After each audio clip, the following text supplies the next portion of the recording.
It's a great pleasure to be in conversation with Javier Moro, who is the author of many books, but today we are going to discuss his book that he co-authored with Dominique Lapierre called Five Past Midnight in Bhopal.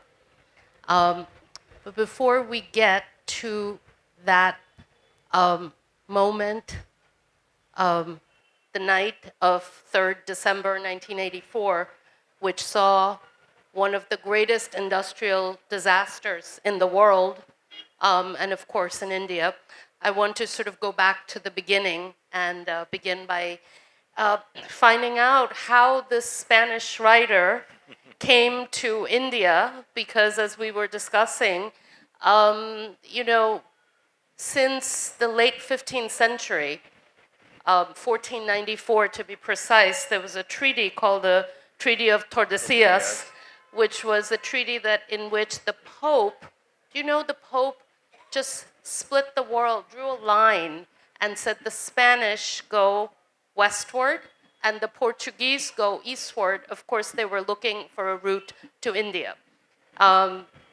It's understood by historians that the Pope favored the Portuguese, and that's why they were given the eastward route, which is how Vasco da Gama arrived here. And Javier Spanish took the harder route, the westward route, but they ended up in the Americas. Exactly. But of course, centuries later, you find your way in contravention to the old Treaty of Tordesillas in India. I want to ask you, how did you come to write this book about Bhopal with Dominique Lapierre, who I understand is your uncle, or your mama, as we say, that's his maternal uncle? Yes, Sharmila, I'm very glad to be here with you and with all of you to recall the years when we wrote this book on Bhopal. I was going to write a book on Chernobyl because I had written my first book on the Amazon rainforest and the problems that were there. I was in a very ecological mood in those years. And then my uncle Dominic, who was a very, very famous writer, probably you all heard of, Midnight, Freedom at Midnight, or The City of Joy, or other of his books. He called me once and he said, "You really want to spend 2 years of your research in Kiev eating boiled potatoes and cabbage? Don't you prefer to go to India and let's write about Bhopal?" And I said, "What? What is this? Why?" And he said, "Listen, Chernobyl is a terrible tragedy, but it's affected basically Europeans. It's a white people thing. Whether Bhopal is going to fall into oblivion if we don't write something. And we both love India. I'm sure you prefer to spend 1 year researching in India than in the plains of Ukraine." That was a definitive argument. Of course, I said yes.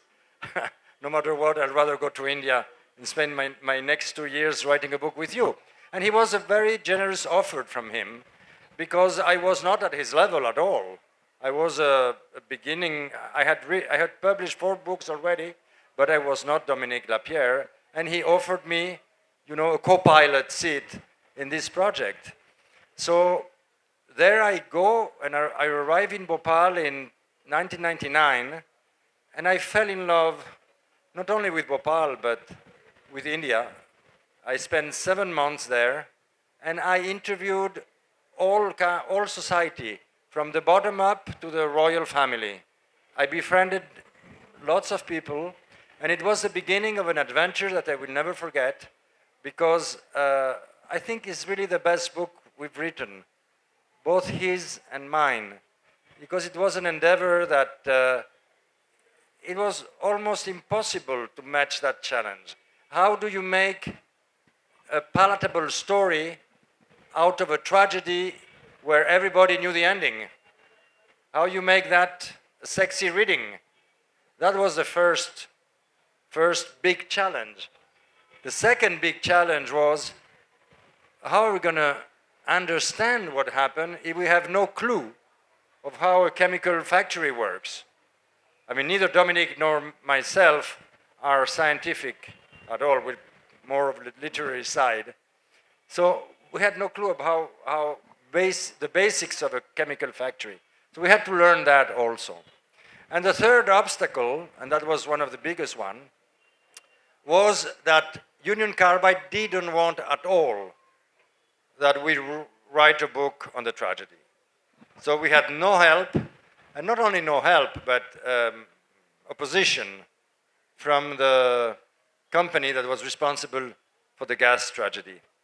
Notwithstanding these three obstacles, we took the bull by the horns, as we say in Spanish, and we wrote the book. And it was a fabulous experience. Before we get into the events of 1984, I thought, one of the fascinating things, I spent a couple of nights with Javier's book.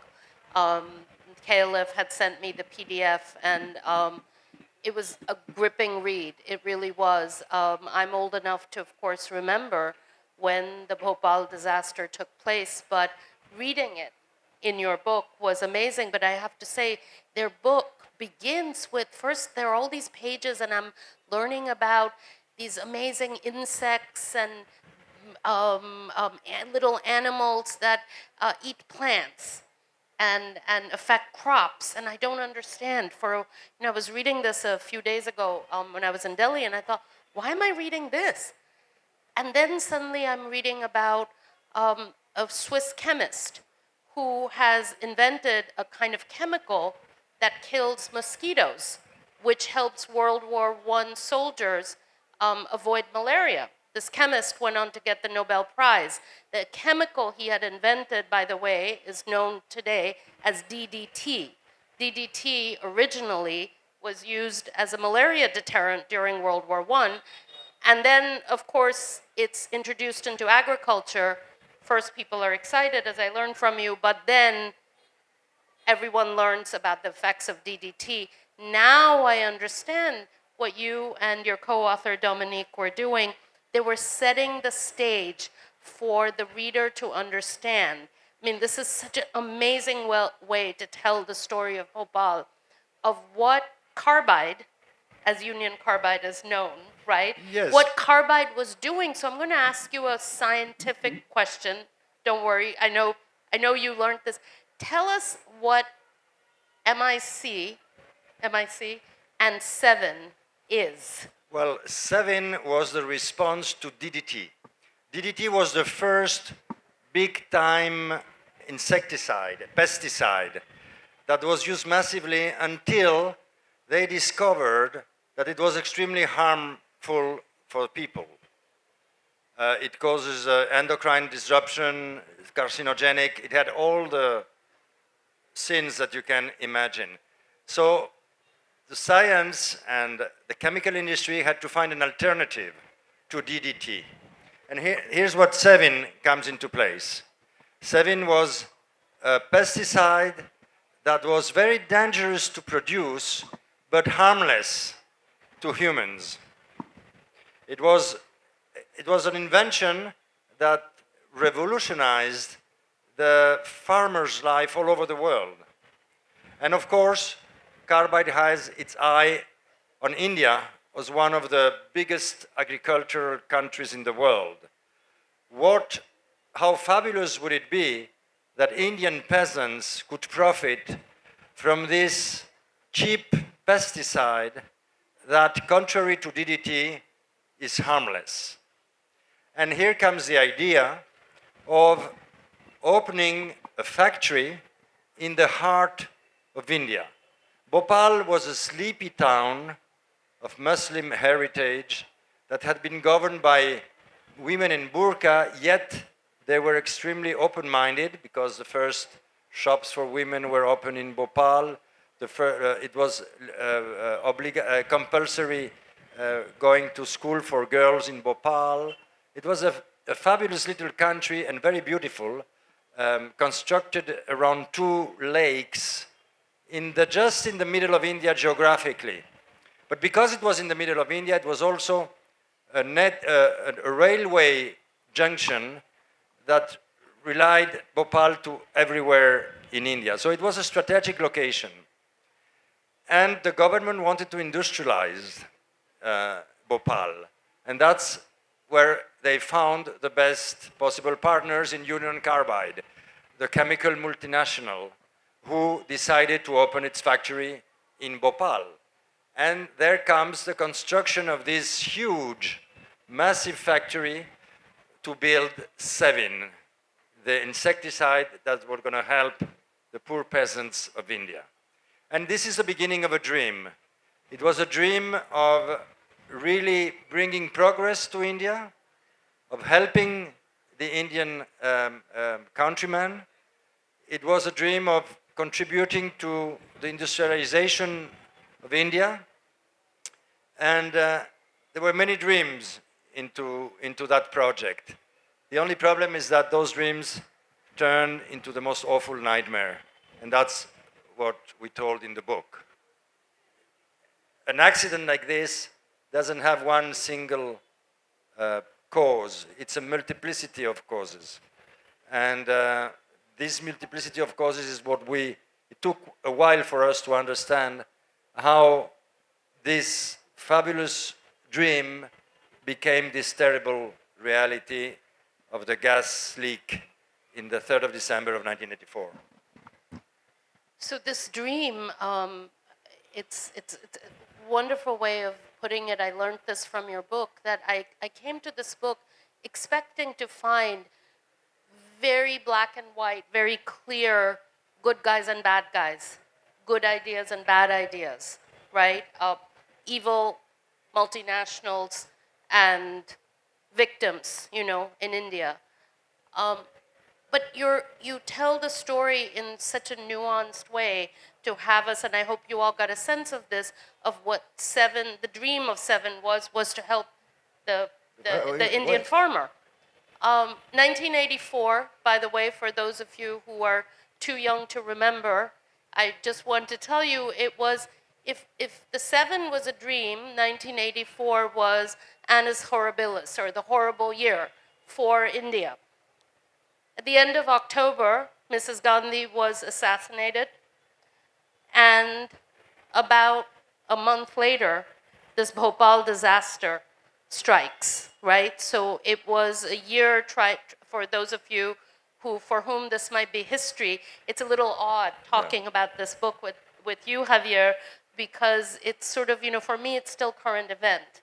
Yes. I remember that. I remember that year the Olympics were in Los Angeles. Yeah. Reagan ran for his second term as president in the United States. And that matters because also Union Carbide is an American company, right? And then we got the news. I still remember watching television and seeing the news of what's happening in Bhopal. But I want to talk to you about how we all know it's an unprecedented disaster, but maybe you could kind of help us think through certain aspects, how it's a disaster like no other. So maybe we begin with the medical impact and the environmental impact. Bhopal is considered the worst industrial disaster in the history. It doesn't enter in the league of Chernobyl. Chernobyl is a nuclear disaster. This is an industrial disaster, and it's considered the worst one. And the difference between Bhopal and other disasters, for example, an earthquake, is that after an earthquake, from day one, reconstruction begins, healing begins, life starts again. The problem with Bhopal is that from day one, nothing begins. No justice has been provided to the victims, no health has been allowed to the victims, and it's a continuing disaster because nowadays you have second and third generation from the gas victims that are born with congenital diseases and with congenital problems. Bhopal is a wound on the skin of humanity, and no one really has addressed this wound and seems to want to address it. And why? The response is very, very simple. Because that night, the wind blew in the direction of the slums. Had the wind blew in the direction of the good quarters of the city, I can tell you that the results now would be completely different. In other words, Bhopal hit mostly the poorest of the poor, dispensable people for whom justice have never been made. And today, still today, these people are claiming for justice. These people are organized. There's still a Sambhavna clinic in Bhopal and a whole world of people who are activists and victims who still claim for justice. That's the difference between Bhopal and other disasters. The stories you tell about Oriya Basti, for example, there are many bastis or slums in Bhopal, but the Oriya Basti is one that's impacted, and it really is the caprice of nature. The day the wind blew in a direction of the poor. Yeah, that could have been a title for the book right. also. And you can think about that, all of us, right? If we think about that, if the wind blew in a different direction, what it would mean for generations yet unborn. Because the other thing, Javier, I want to hear a little bit more. You know, you've done this research. When I said about the medical impact, we can start there, because it's future generations. It's not just those who are alive in 1984, but future generations, right, are still paying the price. Exactly. That's the main difference between these disasters and another one. I mean, it would have been a disaster anyway, because the gas that leaked would have killed a lot of people. But the fact that the wind blew in that direction made this disaster there's no words for it. How you call a disaster bigger than a disaster, an ongoing disaster, whatever, invent a word, magnicide or that's what Bhopal is. And what we did in the book was to focus on the human side of the story, because it was a dream for the factory chemists, architects, engineers that created this Seven, but it was also a dream of prosperity for a bunch of poor Indians that came to this beacon of prosperity for a job, to better their lives, to get out of the fields, the poverty of the fields. And one of these communities came from Oriya, and it was called the Oriya Basti. And they were absolutely heroic in the night of the disaster. Absolutely heroic. And I befriended several of them. One of them was my friend Gangaram, who was an ex-leper, married to Dalima, who had severed legs also. They lived in a hut there in Oriya Basti. And he was my guide during the research.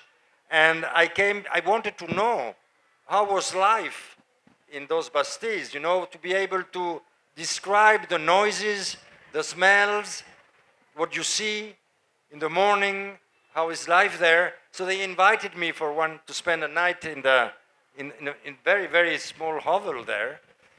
And they were extremely, extremely nice. I felt like a king there.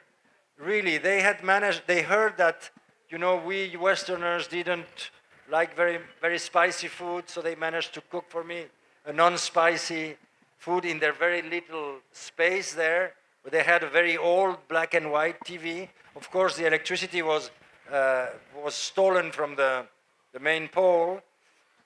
And then they gave me a cot to sleep just in a very small room on the side. And I was lying down there listening to all these noises of the Bastille, because the Bastille is a concert. You have the muezzin, you have the bells of the Hindus, you have a baby crying, the neighbor who's coughing, the other one who's angry at her husband. I mean, it's amazing. It's a non-stop concert during the night. And suddenly I felt like wind in my legs. Like, and there was no ventilator, there was no fan. I said, my God, what is this? And I discovered they had their a small cow, they was sleeping just beside my cot there. A calf. Yeah, Oh, a calf. Yes. A calf. Yes. Yeah. They had the calf just there, and I didn't expect that, no?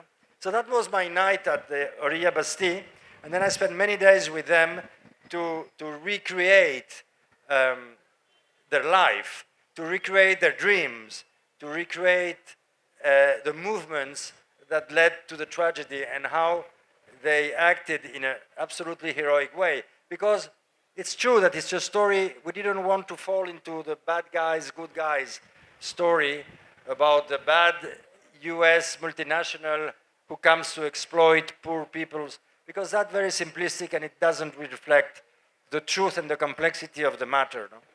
But also there was these dreams of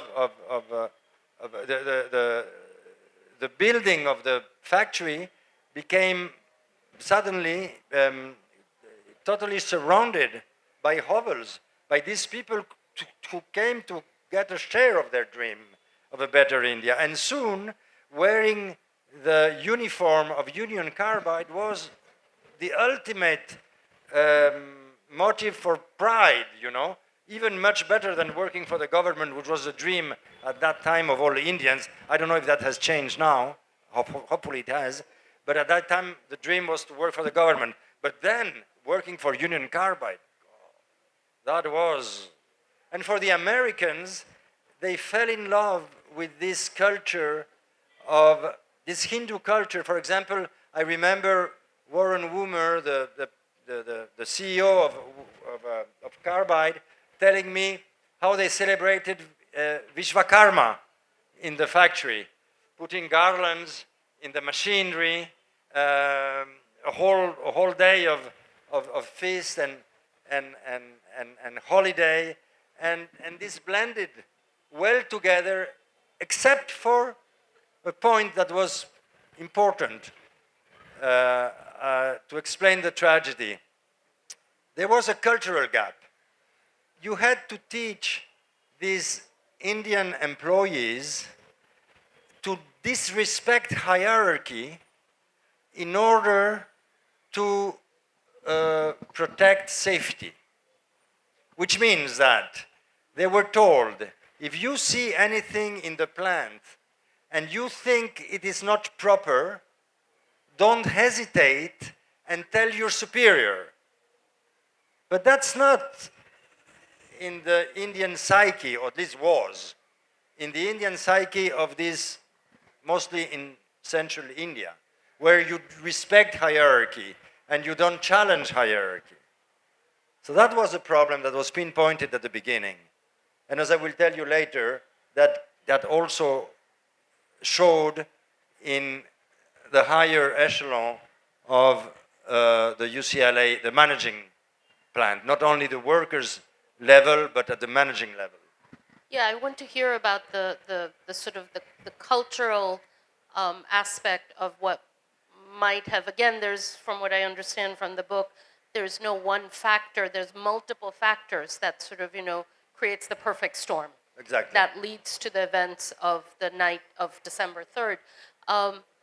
But sticking with the idea of how is this a disaster, an industrial disaster like no other disaster, before we get to the cultural part, can we also talk about the judicial part?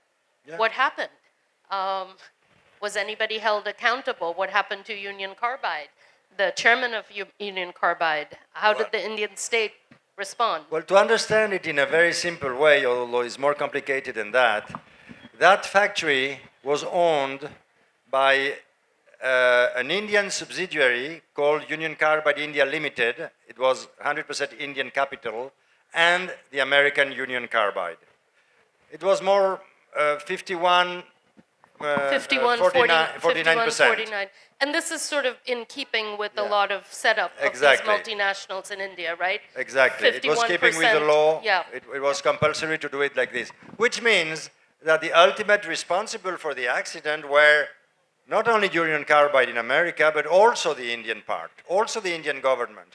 So what have they done? They've made a deal between themselves to offer a compensation allowance to the victims, but it was a compensation allowance that they calculated themselves. It had nothing to do with the needs of the victims and with the scope of the tragedy. And they washed their hands of it. That's very basically what happened, till today. Till today. And there's been multiple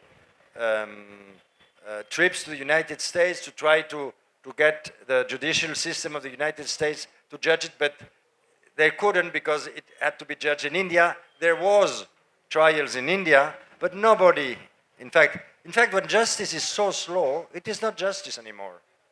It becomes a bureaucratic thing.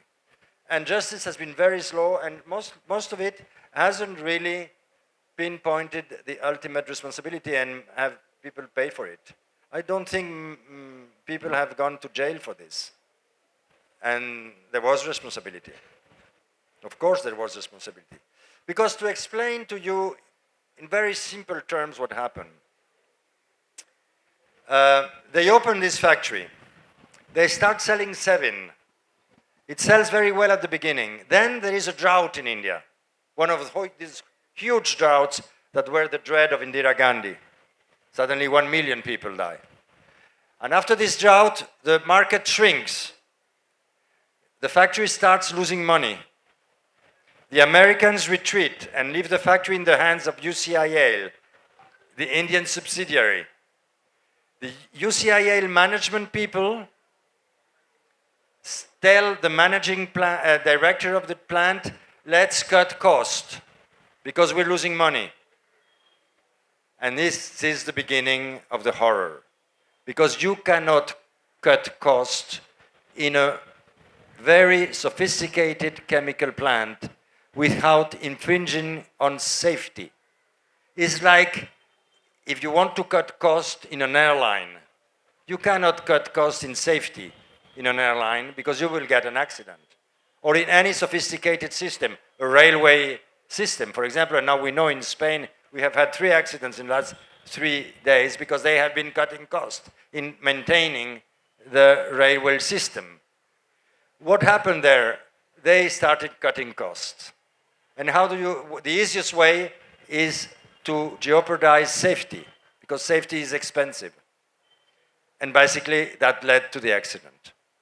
There were other things, but basically that led to the accident.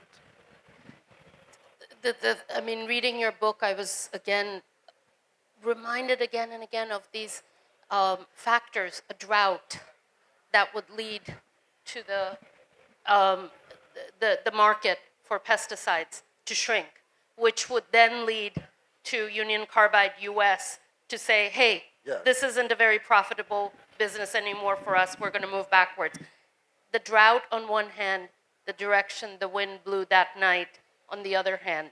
So these kinds of, the role that, these natural events take place in this very, at the same time, a man-made disaster. So I want to kind of get back to culture and tradition and the role you think that played in the making of the disaster. And there's a particular, I think, an individual, an engineer, that you write about, if you could talk about him. That's the story of Jagannath Mukund. He was the managing director of the plant. He was an extremely brilliant engineer, number 2 of his promotion from MIT. And immediately he was hired by Union Carbide, who was a multinational company, was eager to get their best employees there. And he had a brilliant career in the States and in other plants in India. This man had Bhopal plant been in North America, Africa, South America, or Europe, the accident would not have taken place. The problem is that this plant was in India, and he was Indian. What I mean by that is that when UCIL started losing money, they asked its general manager, a Brahmin Tamil, please help us cut cost.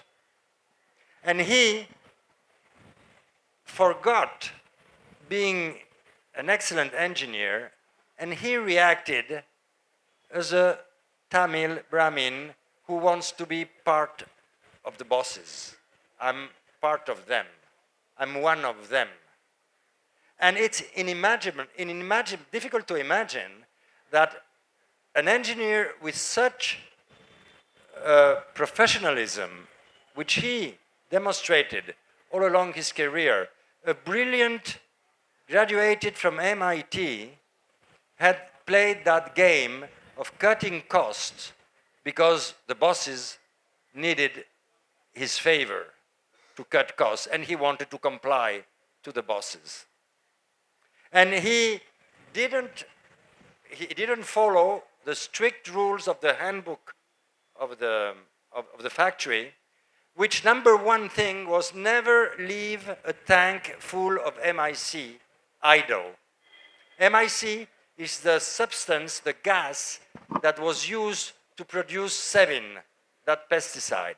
MIC is extremely volatile, extremely dangerous, and extremely toxic.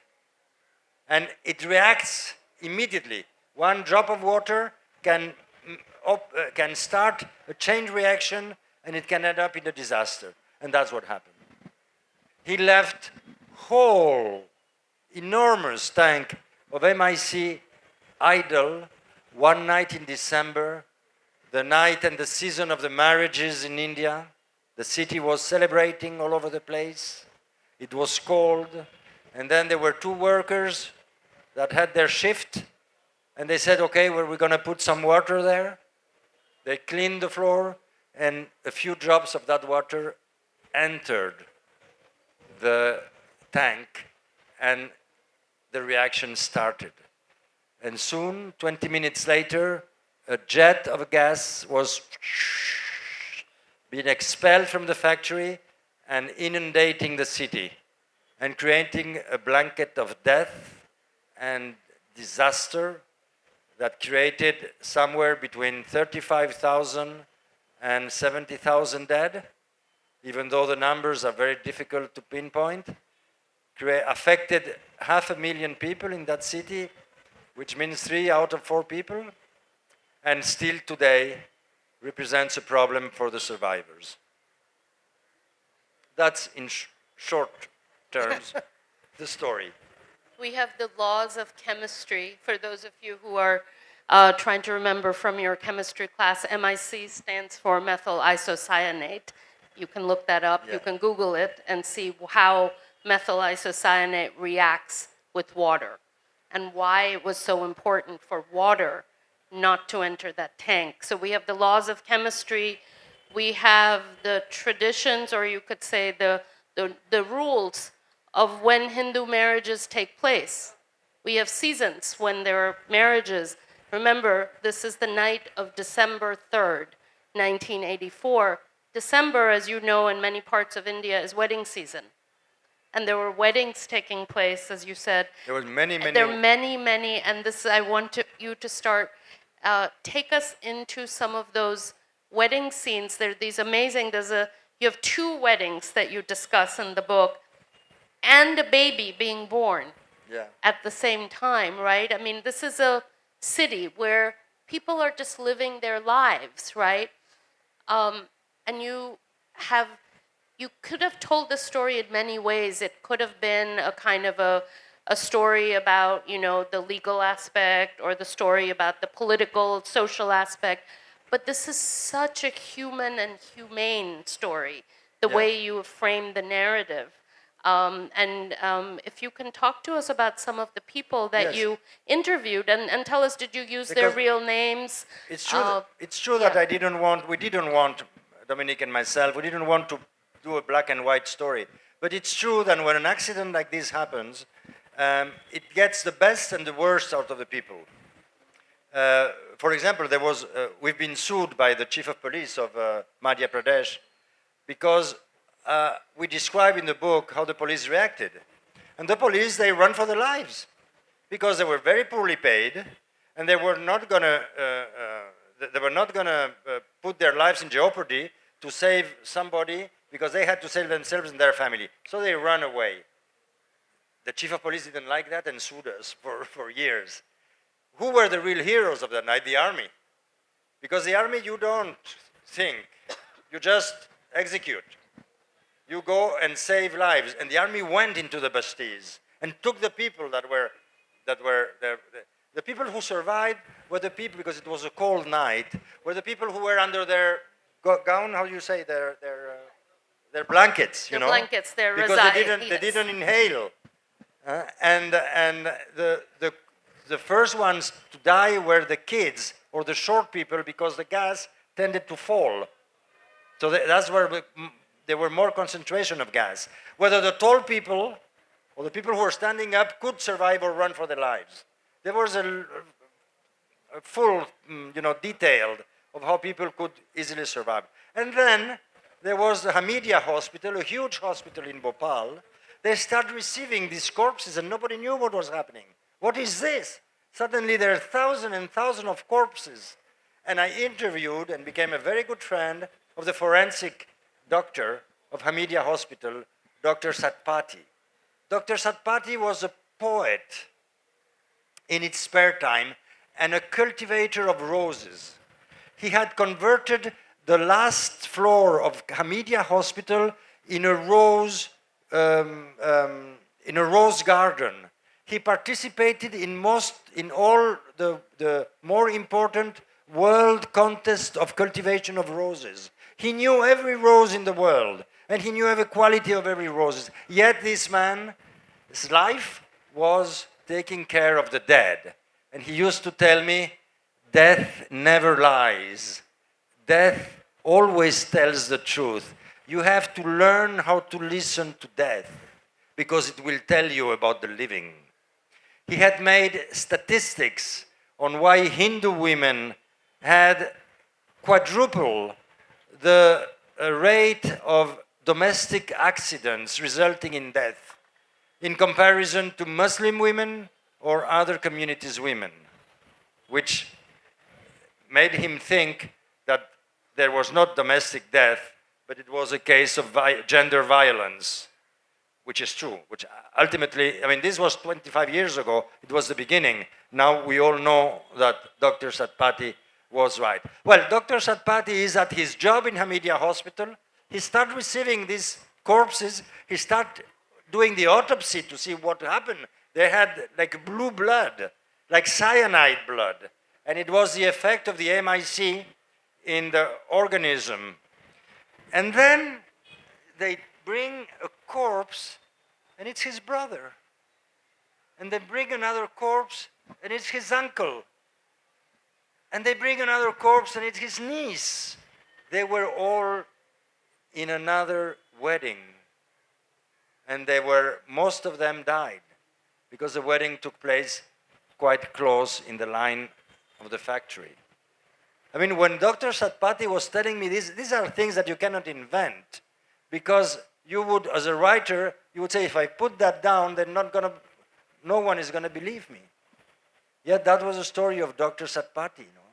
It was absolutely moving to be with him.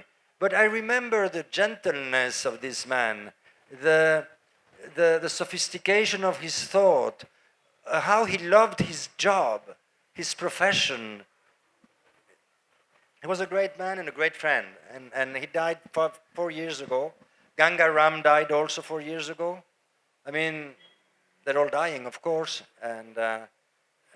But for me, it has been the adventure of my life to write this book, because I had entered into contact and I had known people they would have never had known had I not listened to my Uncle Dominic saying, you don't prefer to come to India instead of Kiev? Of course I prefer to go to India. And my uncle died 3 years ago, and I wish he could be here. He was a great orator, great speaker. He would have made you laugh a lot, and I'm sure he would be very, very happy that we still talk about the book, because his idea was that let's write a book so that there will always be a document, a witness to what has happened. You know, because people tend to forget, but that's why books are useful for, you know. They fix memory over time.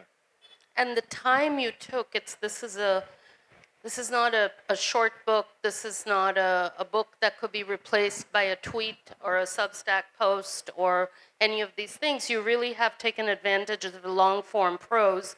And I was thinking of the characters. Dr. Satpathy was one, but you and your uncle also included characters or people in Bhopal who are less than morally upright. And I thought that was a brilliant move because a natural disaster, an industrial disaster, forgive me, is no less of a disaster if someone who we don't think of as morally great is impacted, right? You're talking about Shambabu. Yes. Shambabu was the Sikh moneylender of the Bastis around Bhopal. Very wealthy. He had smallpox marks on his. I have the pictures in the book, and I befriended him also. Was a great guy. Invited you there, and I assisted him on Muharram once. You know, they were all. And that night, he decided he had to save his people because they were his creditors, not because he had humanitarian feelings towards them. No, he had to save his bank. So he quickly and very, how you say, very efficiently, he managed to hire 5 or 6 buses, and he filled all those slum dwellers into the buses because these guys were going to give him back the money he had lent them. And he sent them to safety. But by doing this, he saved like 1,000 people. Shambabu. Oh, the stories are absolutely fabulous because, you know, everyone held a position in that community and everyone reacted according to their interest also, not only to their prime input, you know, output. We'll get very soon, just a couple minutes, and I want to open this up for questions, but I want to give you an idea of the kind of the arc of the story, which begins really with the beginning of when human beings stopped, you know, becoming hunters and gatherers and became agriculturalists. Yeah. From the day we became agriculturalists, we had to contend with the fact that insects and bugs come after our crops. And from there, it's really a race to eventually, you know, discovering pesticides, insecticides from DDT to 7, et cetera, et cetera.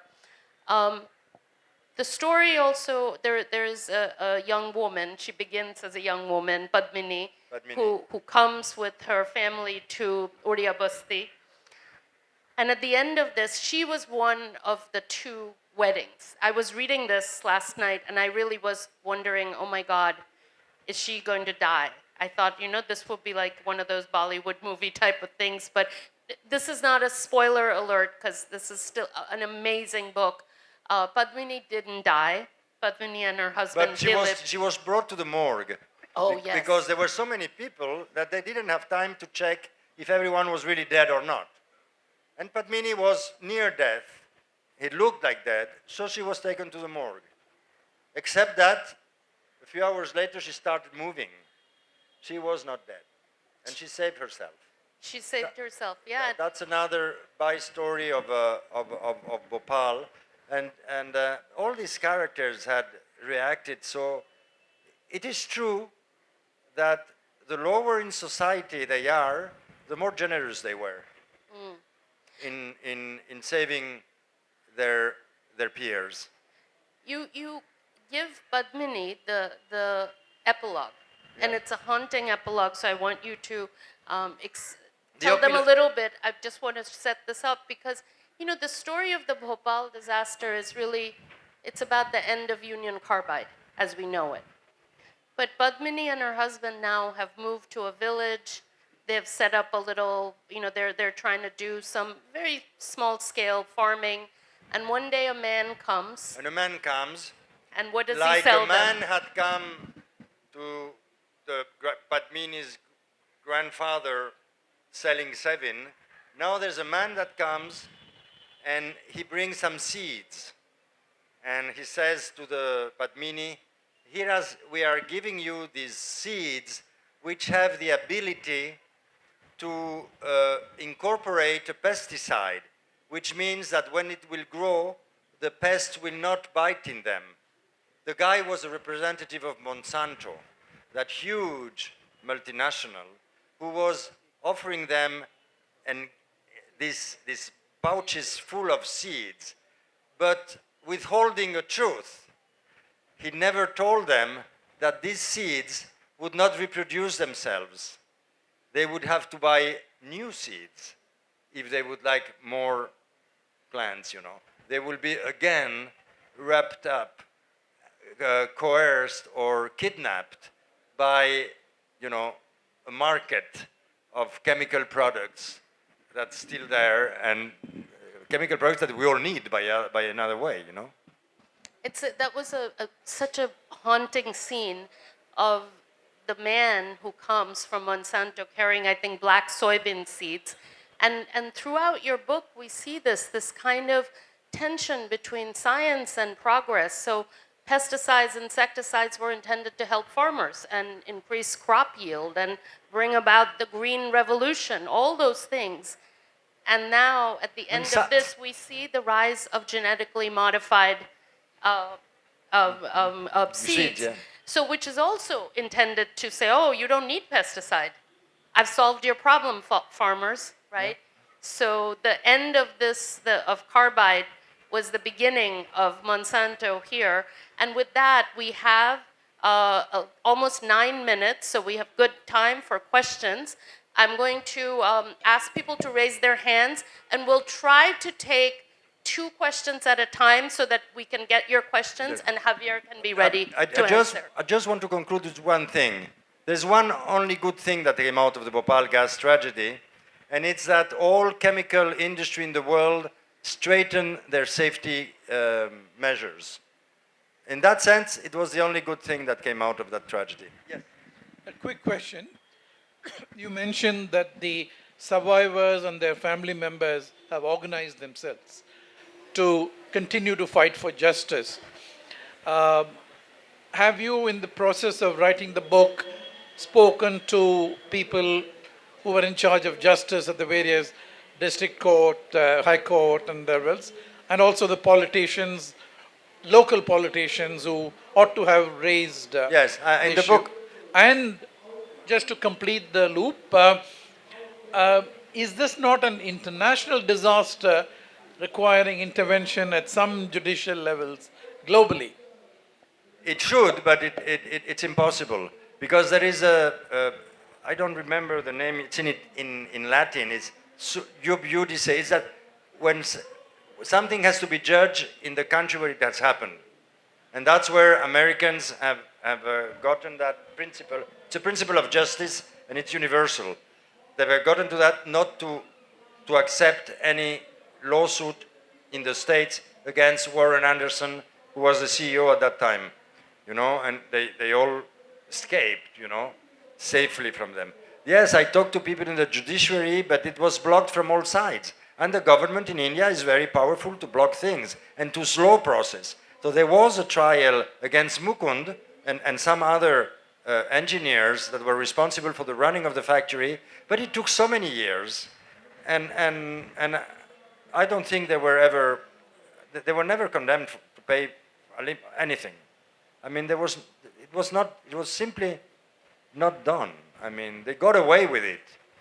Basically, that's the thing. They got away with their responsibility. The problem is that the wound is still there. And it is not going away easily.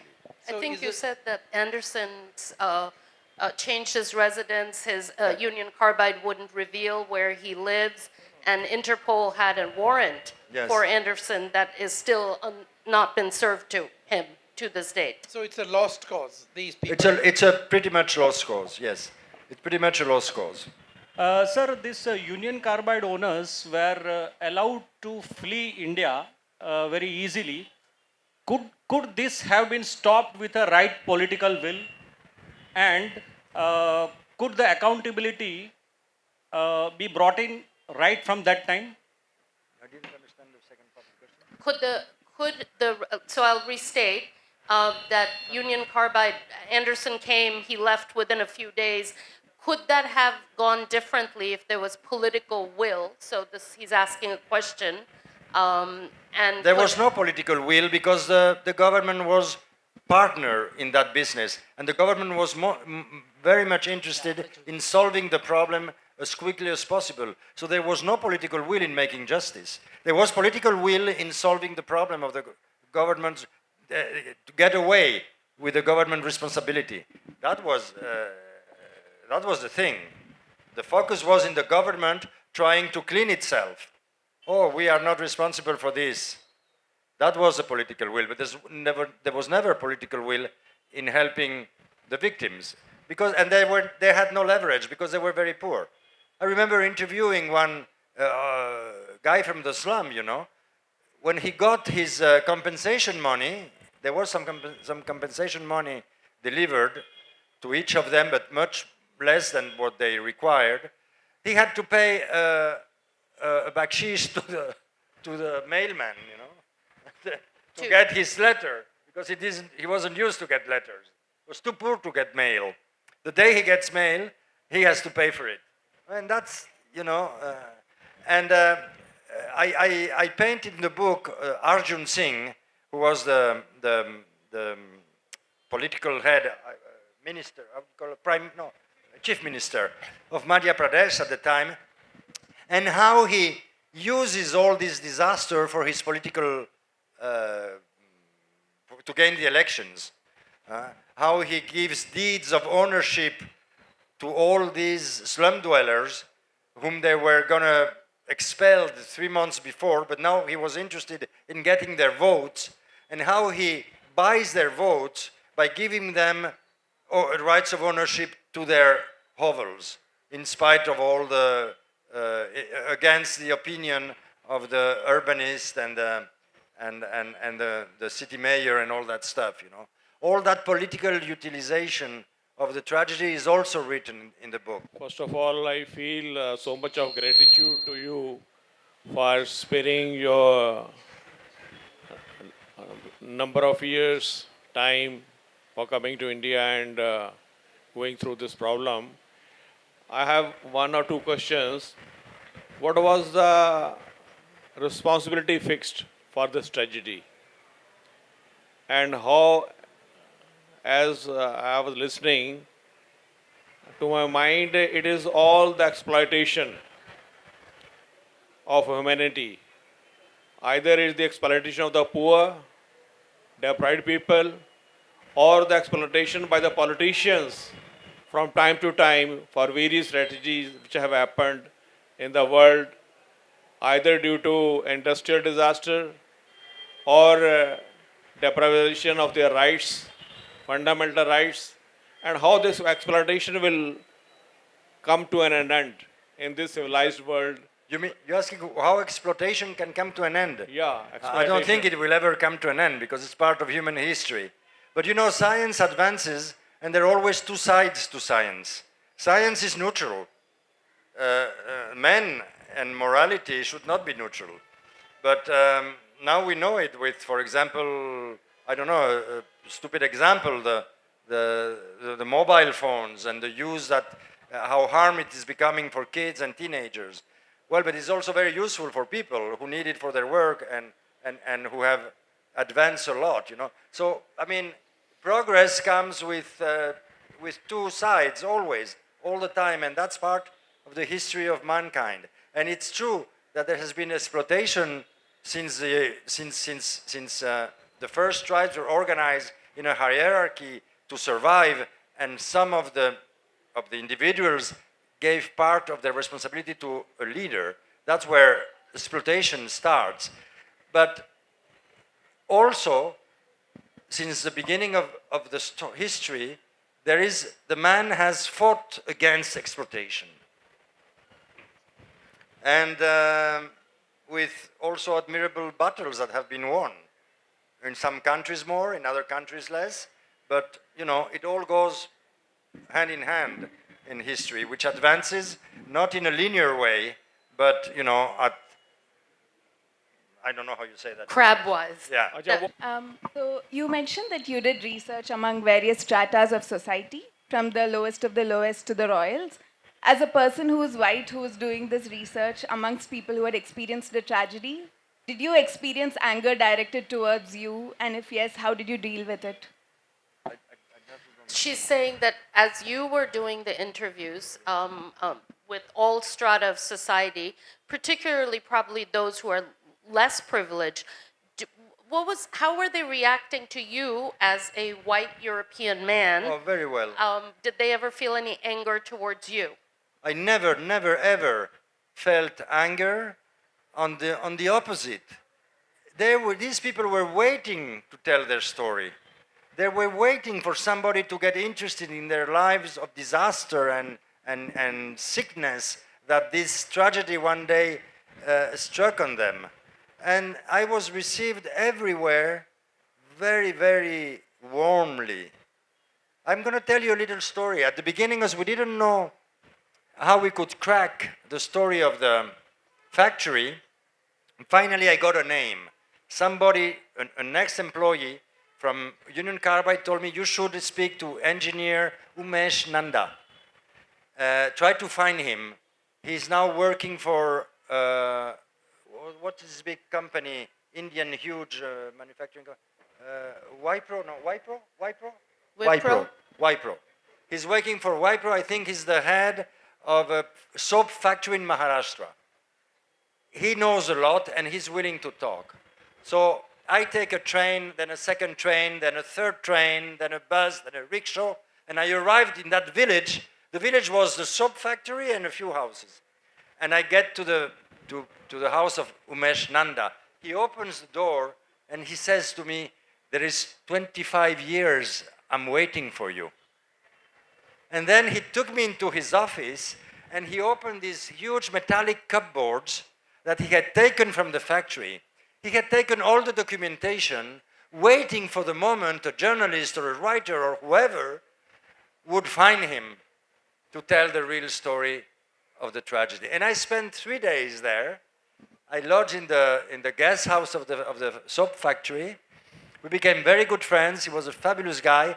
And he had in mind that responsibility that I am going to take all these documents because they're the proof of what really happened. And I start opening these huge, papers and books, and I didn't understand anything. I said, please, Umesh, you have to explain to me what this is, because it's like giving this to a total analphabet. And he was absolutely instrumental in explaining to us what really had happened and who, at that point, was responsible for such and such thing. But I must say that I've been received by all sorts of society. I told you the story with the ex-leper from the Orilla Bastille, but all of them, they wanted to pour their hearts out, to be able to explain, not to explain, to give their testimony so they could have an explanation, because they didn't even think of having a forgiven, to be forgiven, perdonados. To be forgiven. They didn't even ask for forgiveness. They asked only for somebody to listen to them. So I was really felt like one of them. Some of the people said, I was waiting for somebody to come. It's been 42 years since 1984. Thank you, Javier Moro, for writing 5 Past Midnight in Bhopal. I think the book continues to be as relevant today. Thank you, Sharmila. The wind still blows. There are still busties. There are droughts. There are multinationals. So I think this book is a testimony to what happened in one city. Please go and check it out wherever you buy your books. Thank you very much. Thank you. Thank you very much.